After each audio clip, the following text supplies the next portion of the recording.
भगवान श्री राम को 14 वर्ष का वनवास हुआ तो उनकी पत्नी सीता ने भी सहर्ष वनवास स्वीकार कर लिया, परंतु बचपन से ही बड़े भाई की सेवा में रहने वाले लक्ष्मण जी कैसे राम जी से दूर हो जाते। माता सुमित्रा से तो उन्होंने आज्ञा ले ली थी वन जाने की, परंतु जब पत्नी उर्मिला की कक्ष की ओर बढ़ रहे थे तो वे सोच रहे थे कि माँ ने तो आज्ञा दे दी, परंतु उर्मिला को कैसे समझाऊंगा, क्या कहूँगा। यदि बिना बताए जाऊंगा तो रो रो के जान दे देगी, और यदि बताया तो साथ जाने की जिद करने लगेगी और कहेगी कि यदि सीता जी अपने पति के साथ जा सकती हैं तो मैं क्यों नहीं। यही सोच विचार करके लक्ष्मण जी जैसे ही अपने कक्ष में पहुँचे तो देखा उर्मिला जी आरती का थाल लेके खड़ी थी और बोली, आप मेरी चिंता छोड़ प्रभु की सेवा में वन को जाओ, मैं आपको रोकूंगी नहीं, मेरे कारण आपकी सेवा में कोई बाधा न आए, इसीलिए साथ जाने की भी जिद नहीं करूंगी। लक्ष्मण जी को कहने में संकोच हो रहा था, परंतु उनके कुछ कहने से पहले ही उर्मिला जी ने उन्हें संकोच से बाहर निकाल दिया।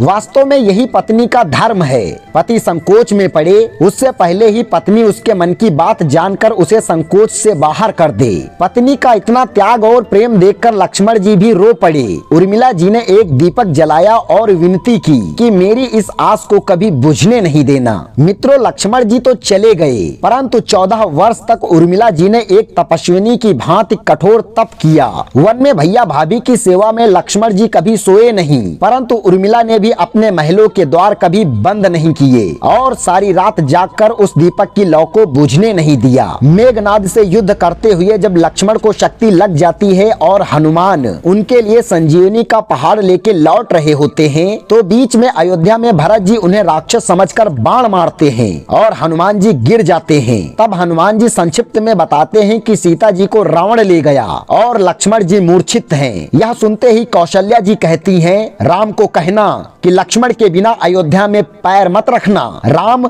वन में ही रहें। लक्ष्मण की माता सुमित्रा कहती हैं कि राम से कहना कि कोई बात नहीं, अभी शत्रुघ्न है, मैं उसे भेज दूंगी, मेरे दोनों पुत्र राम की सेवा के लिए ही तो जन्मे हैं। माताओं का प्रेम देखकर हनुमान जी की आंखों से अश्रुधारा बह रही थी, मगर जब उन्होंने उर्मिला जी को देखा तो सोचने लगे कि यह क्यों एकदम शांत और प्रसन्न खड़ी है, क्या इन्हें अपने पति के प्राणों की कोई चिंता नहीं। हनुमान जी पूछते हैं, देवी आपकी प्रसन्नता का कारण क्या है, आपके पति के प्राण संकट में हैं। सूर्य उदित होते ही सूर्य कुल का दीपक बुझ जाएगा। मित्रों, उर्मिला जी का उत्तर सुनकर तीनों लोगों का कोई भी प्राणी उनकी वंदना किए बिना नहीं रह पाएगा। उर्मिला जी बोली, मेरा दीपक संकट में नहीं है, वो बुझ नहीं सकता। रही सूर्योदय की बात, तो आप चाहें तो कुछ दिन अयोध्या में विश्राम कीजिए, क्योंकि आपके वहाँ पहुँचे बिना सूर्य उदित हो ही नहीं सकता।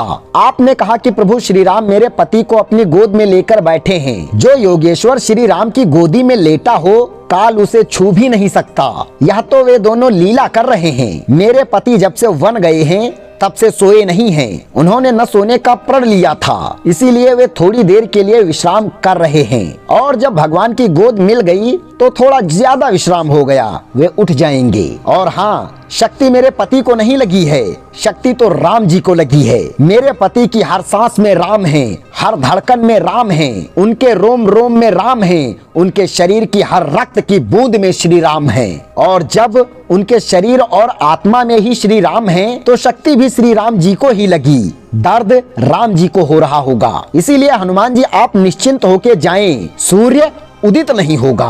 वास्तव में सूर्य में भी इतनी ताकत नहीं थी कि लक्ष्मण जी के जागने से पहले वो उदित हो जाते। एक पतिव्रता तपस्विनी का तप उनके सामने खड़ा था, और मेघनाद को भी लक्ष्मण जी ने नहीं, अयोध्या में बैठी एक तपस्विनी उर्मिला ने मारा। राम राज्य की नींव जनक की बेटियां ही तो थीं, कभी सीता कभी उर्मिला। भगवान राम ने तो केवल राम राज्य का कलश स्थापित किया, परंतु वास्तव में राम राज्य इन सबके प्रेम, त्याग, समर्पण, बलिदान से ही आया। मित्रों, आशा करता हूँ आपको ये जानकारी अवश्य पसंद आई होगी।